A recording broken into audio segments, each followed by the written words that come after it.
Assalamualaikum everyone. This is again your registered social worker, Maika Disalanyasin. So, ang pag-uusapan naman natin for today is about moral development theory.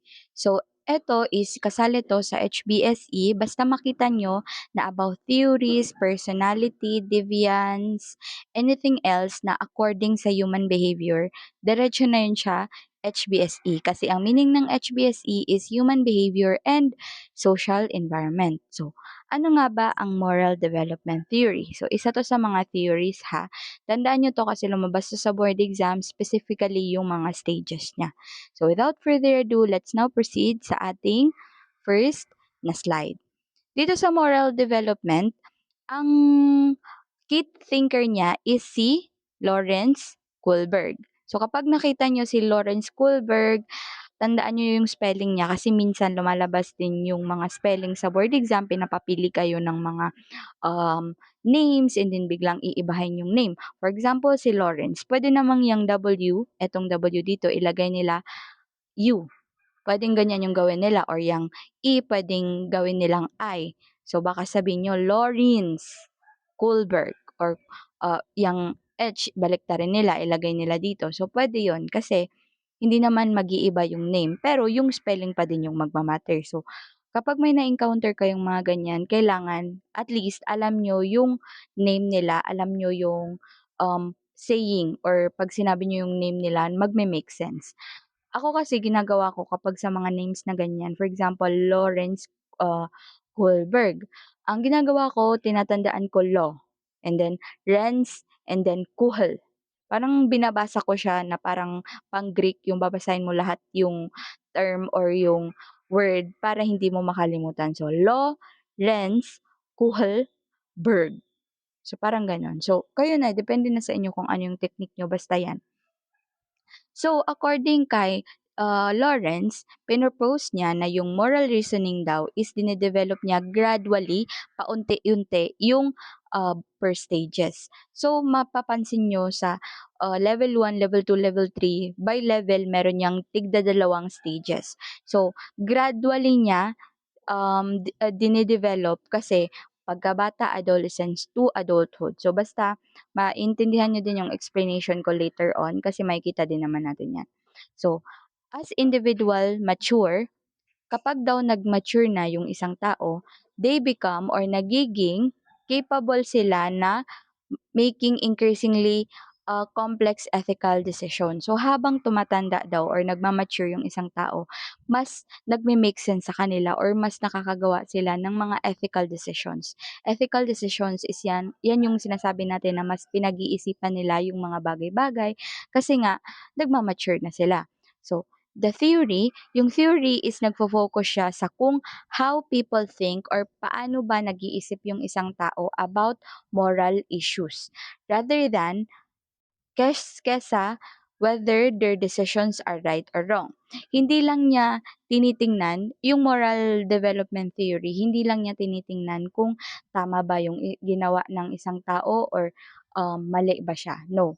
Ang moral issues is parang tinitingnan niya kung even though tama yung ginawa niya, pero mali pa rin siya sa ganitong part. Kasi bakit niya ginawa yung ganito? Tapos i-argue na naman niya, mali yung ginawa niya, pero ginawa lang niya lang naman niya yun para i-save yung anak niya, ganito, ganyan. So, ano ba? Morally ang tama. Minsan kasi, yung sinasabi natin na mali at tama, magiging tama siya kapag somehow tama yung ginawa mo, pero mali lang siya sa batas.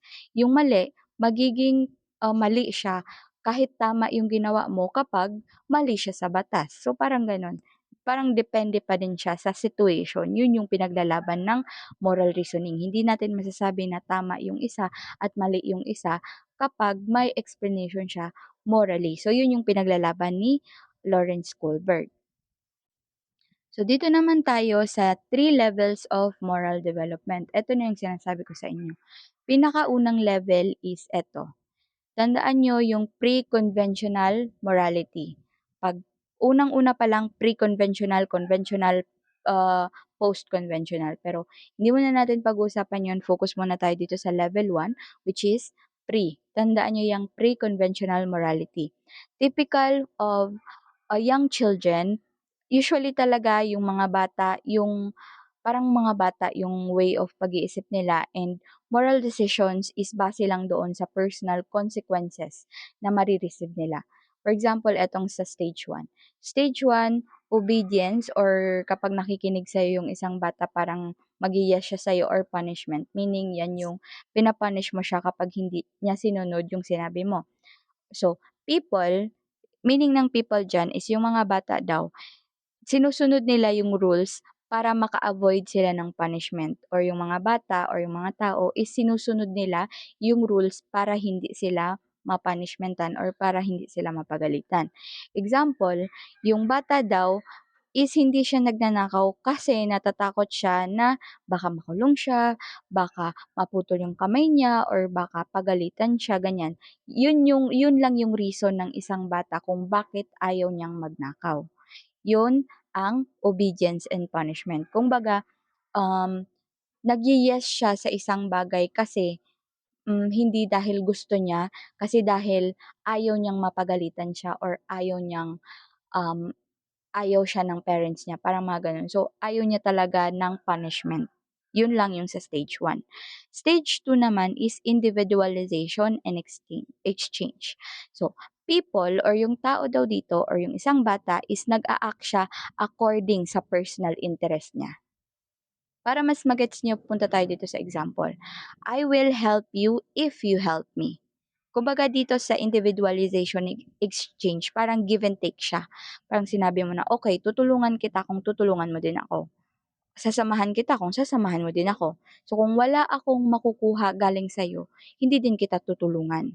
Yun yung sinasabi nating personal interest. Kumbaga, for example, ako, kung pag-iisip ko is nasa stage two, individualization and exchange, sasabihin ko, hindi ko kayo tuturuan kung hindi niyo ako babayaran. Hindi ako magpo-post ng PPT kung hindi kayo makikinig sa akin, or hindi ako ganito. Parang kung may gusto kang kunin sa akin, dapat may makukuha din ako sa'yo. Yun yung sa stage two, individualization and exchange. Okay? So, dito naman tayo sa stage three. Stage three naman is about conventional morality. 'Di ba sabi ko sa inyo, pre-conventional and then post-conventional. Ito yung nasa gitna, level two.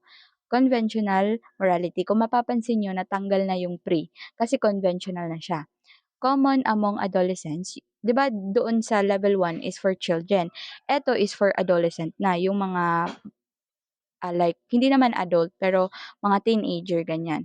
And some of them is adult. People follow rules, or yung tao daw is fina-follow niya yung rules para maka-gain ng approval, para makakuha siya ng approval at ma-maintain niya daw yung social order. So para mas maintindihan natin, punta tayo dito sa stage number three. Stage number three, good interpersonal relationship. So ano ba yung tinatawag nating good interpersonal relationship? Yung behavior daw ng isang tao is gusto niya, ma-please niya yung iba, or parang people pleaser siya sa stage na 'to. Kasi example, a teenager behaves responsibly to earn family approval. So dito sa stage 3 is good interpersonal relationship, 'di ba? So parang gusto niya na magustuhan din siya. So ganun yung ugali niya kasi gusto niya na magustuhan din siya ng ibang tao. Kumbaga people pleaser. Ang tandaan nyo talaga sa stage 3 is people pleaser dito yung tao. Like gagawin ko 'to para magustuhan ako ng parents ko, or mag-aaral ako ng mabuti kasi gusto ko maging proud sila sa akin. So, parang yun lang yung focus mo. Hindi dahil gusto mo, kundi para ma-please or para magustuhan ka ng ibang tao, ginagawa mo yung isang bagay. For example, kayo, kung nasa stage 3 pa lang kayo, iniisip niyo siguro na gusto kong pumasa kasi gusto ko na maging proud sa akin yung parents ko. Gusto kong pumasa kasi gusto ko na ganito yung kalalabasan ng result, and then biglang magiging proud sila sa akin, magiging mahal na mahal nila ako, parang mga gano'n. So, yun yung sa stage three. Stage four naman is law and order. So, dito na medyo yung parang pa-adulting na siya na level of thinking sa moral development theory. Kasi people obey laws Kumbaga yung mga tao daw is sinusunod nila yung batas kasi they believe rules maintain social stability kasi naniniwala daw sila na kapag sinusunod mo yung mga rules, mami-maintain mo yung social stability. Social stability is yan yung mababalance or masa-stabilize mo yung mga tao if susundin mo yung batas. Kumbaga, purely law and order lang talaga 'to. Dito kasi sa stage 3 parang nakabase sa kung anong reaction ng parents mo yung magiging, reaction mo or magiging behavior mo. Dito sa law and order is depende sa batas. Kung sinabi ng batas na ganito, ganyan din yung susundin ko para ma-stabilize or para ma-balance or para wala ng problema. Kung ano yung batas, yun na yun. Okay? Example dito is a person follows traffic laws even when no police officer is present. So, sabi niya, yung tao daw is fina-follow niya yung traffic laws even kapag walang nakatingin na police officer kasi yun yung batas. Kumbaga, for example, ako na-assign ako sa Iligan kasi yung mga tao doon is hindi naman everyday may tao doon kasi ganito, may traffic light. So, just because may traffic light, sinusunod na nila yun kasi pwede din naman na pwede din naman na dire-diretso ka na, wag ka nang mag-stop sa stop traffic light, pero makakadisgrasya ka. Pero dahil nga may batas tayong tinatawag, sumusunod tayo sa batas kahit hindi naman talaga natin nakikita yung nagpapa-implement ng batas. So, dahil rule yon susundin ko. Okay? So, dito naman tayo sa stage 5 and 6 which is nasa level 3, post-conventional morality. 'Di ba kanina pre-conventional and then biglang naging post, meaning tapos na. Kasi pre gagawin pa lang, conventional ginagawa, post parang future na siya or after. Sige, higher level of moral reasoning. Tinawag nila 'tong higher level of reasoning kasi hindi naman talaga lahat ng tao is umaabot sa stage 6 or stage 5. Usually, ang inaabutan lang talaga nating stages is yung sa stage 5 pababa. Yun yung according sa professor namin. Kasi may di-discuss din naman natin yan. So, people evaluate laws according to ethical principle. Ito yung sinasabi ko na hindi porket tama yung isa is yun na yun siya at hindi porket mali yung isa is mali na yun siya. Yung tama pwede siyang maging mali, yung mali pwede siyang maging tama. In a way na base sa ethical or sa kung ano yung prinsipyo ng isang tao. So kung prinsipyo mo is yung mali magiging tama, yung tama magiging mali, okay. At least parang nasa sa'yo yun, depende sa'yo, depende sa konsensya mo. Yun yung pinaglalaban ng post-conventional morality.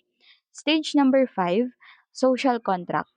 Ano bang meaning ng social contract? Tandaan nyo yung kontrata, parang contract. Law should protect human rights and promote common good. Pinaglalaban ng stage 5 is yung batas daw is dapat pinoprotektahan niya yung karapatan ng isang tao at pinopromote niya is kung ano yung makakabuti sa lahat. People recognize that unjust laws may need to change. So dito sa social contract, parang naiintindihan na daw ng isang tao na yung batas or yung mga batas na hindi naman applicable sa isang tao is kailangan mabago. Okay? So, kaya nga dito parang sa stage 5 is mostly yan sila yung mga nagrarally, pinaglalaban nila yung mga pangit na sistema ng bansa. Parang ang dami nilang sinasabi, ang dami nilang pinaglalaban kasi gusto nila na maprotektahan yung isang tao, ma-promote talaga yung pangkalahatan para sa ikabubuti ng ekonomiya, para sa ikabubuti ng lahat. Yun yung pinaglalaban ng social contract, kontrata ng isang tao para sa mga tao. Okay? So, dito naman tayo sa stage 6 which is super very mahirap na siyang ma-achieve kasi universal ethical principle. Individual follows universal principle, P yan ha, typo lang, such as justice, equality, human dignity, even when this conflict with existing laws. So, dito naman sa universal ethical principle, is yan na yung sinasabi ko sa inyo. Ito yung, di ba, social contract and universal ethical principle. Yan yung basta may ano diyan, eh, may example. Sayang hindi ko nga lang nalagay yung example ni, basta hindi ko alam si James ba yun or basta something ano yun siya parang example kung parang yung guy na yun is namatay, parang kailangan ng gamot ng asawa niya and then, ayaw siyang bigyan ng doktor. So, ang nangyari ninakaw niya yung gamot. So, parang ano 'to siya ba, nasa moral development siya ng stage 6 kasi kapag sinabi niya, "Gusto ko lang naman isalba yung, buhay ng asawa ko, ganyan, kaya ko yun nagawa and wala akong paki sa mga rules basta gusto ko lang na mabuhay siya gano'n, gano'n." So, I think siguro sa ibang discussion na lang madi-discuss natin 'yun basta ang punot dulo lang naman ng discussion natin for today is para ma-distinguish niyo yung tatlong level at malaman niyo yung dalawang stages na nasa per level. Okay, so basta nandito sa post-conventional meaning after is yung social contract at saka yung universal ethical principle. So, dito naman tayo sa social work application. So, paano ba natin siya apply sa social work? So, as a social worker, kailangan alam natin to. Social worker uses or use this theory para ma-understand daw natin yung client's moral reasoning, para ma-understand natin kung paano ba nag-iisip morally yung mga client natin or yung isang tao. Nagpo-promote din daw siya ng ethical decision making. Ethical decision making, kapag sinabi kasi nating decision making, sasabihin mo lang, tama to, mali yan, tapos. Ethical, pag nilagyan mo ng ethical, yung tama na yan puwede siyang maging mali, yung mali puwede siyang maging tama depende sa kung anong explanation ang gagawin ng isang tao or gagawin ng isang social worker or gagawin or sasabihin ng isang client. Okay. So, gina-guide niya din or nagsisilbing guide din daw yung moral development theory sa mga bata at adolescents kung paano sila mag-develop and ina-address niya yung delinquent behavior. Ano ba yung tinatawag nating delinquent behavior? Delinquent behavior is yan yung parang naiibang behavior or parang hindi ma-explain na behavior ng isang tao na sinasabi ng iba is mali pero para sa kanila is tama. So, ginagamit natin yan sa moral development theory kasi doon natin yon ma-understand. So, dito naman tayo sa strength and limitation. So, kailangan alam din natin kung ano yung strength or ano yung lakas ng theory na to and limitation or yung mga gaps na pwede nating ma-address para mas malaman natin yung, moral development theory. Mag-umpisa tayo dito sa strength. Strength is ini-explain niya daw yung progression ng moral reasoning. Kasi progression meaning gradually, 'di ba may, level 1, level 2, level 3. So level 1 pangbata nandoon yung dalawa, obedience at saka yung exchange, 'di ba? And then level 2 nandoon naman yung, conventional and then level 3 post-conventional. So parang progression siya, nagpo-progress or bata pa adolescence pa adult, nagma-mature. Widely used in education and psychology. So, ginagamit din daw siya in education and psychology. Of course, I think kaya some of the teachers is nakikinig din talaga sa akin kasi may tinatawag silang moral development theory din ng mga bata. Iba nga lang yung explanation niya sa social work pero same lang sila ng concept. Okay? Na-explain din siya sa psychology kasi human behavior. When we say human behavior, automatically nasa psychology na siya kasi yun yung pinag-aaralan sa psych. Helpful in understanding ethical development. So, nakakatulong din daw siya para mas ma-understand natin yung mga ethical development. Dito naman tayo sa limitation or yung mga gaps. Ano ba yung mga gaps na pwede nating ma-address kapag ginagamit natin yung moral development theory? Pino-focus niya is more on justice than relationship. Parang mas gusto niyang i-focus or kasi 'di ba pansin niyo yung universal, social contract mga ganyan or mga principle, mas pino-focus niya daw yung justice kumpara sa relationship ng isang tao sa ibang tao. Kasi nga 'di ba, doon sa mga example is parang kung ano yung hustisya pangkalahatan, yun na yun. Parang ija-justify niya yung justice, yung, social justice ng isang tao sa kumpara sa makiki-conform or yung tinatawag nating conformity like susunod ka na lang, hindi. Hindi gano'n ang moral development theory. Ang moral development theory pinaglalaban niya kung ano yung nakakabuti para sa lahat. Cultural differences may influence moral reasoning. So, hindi naman natin may pagkakaila na iba-iba din kasi tayo ng mga pinaglalaban sa buhay. So, cultural differences is nakaka-impluwensya daw siya sa moral reasoning. For example, us Maranao, iba yung moral reasoning namin sa moral reasoning ng mga Christians and iba din sa ibang culture. So, nakadepende siya. Hindi siya applicable sa lahat, pero pwede siya. Kasi for example, yung pagnanakaw sa amin is bawal din talaga kasi for example sa Sharia law puputulan ka ng kamay. Yung pagnanakaw naman sa other culture is okay lang kasi may tinatawag tayong kleptomania or may tinatawag tayong sakit sa pagnanakaw, so mga ganyan. So depende sa culture kaya isa din yan sa limitation or gap 'pag ginagamit natin yung moral development. Hindi siya applicable sa lahat ng culture, depende lang. Not everyone reaches the highest stage. Ito yung sinasabi ko sa inyo na sa level 3 or sa post-conventional stage, hindi lahat is nakakaabot sa highest stage. Hindi lahat umaabot sa stage 5 or stage 6. Siguro may aabot sa stage 5, pero konting-konti na lang talaga yung aabot sa stage 6, which is yung universal principle na ipaglalaban mo kung ano yung makakabuti sa tao, hindi sa kung ano yung alam mong sinabi sa'yo na tama. So, para siyang constructive, hindi siya subjective kumbaga sa'yo yung pinaglalaban mo or nakadepende sa kung anong situation yung nasa ah, plate mo ngayon. Okay? So, I think yun lang. Kasi yung ibang theory na yan is about Gilligans and ma-explain din natin yan sa ibang videos ko. But then again, thank you so much for listening and I really hope may natutunan kayo for today. And I'm very sorry if super tagal kong nakaka-upload kasi ginagawa ko yung TOS. Hopefully, baka ma-avail nyo na yon sa HBSE. Tapos ko na siya, ipopost ko na lang. So, yun lang. Thank you so much for listening and I really hope marami kayong natutunan for today. So, yun lang. See you on the other side, future social workers. Bye-bye!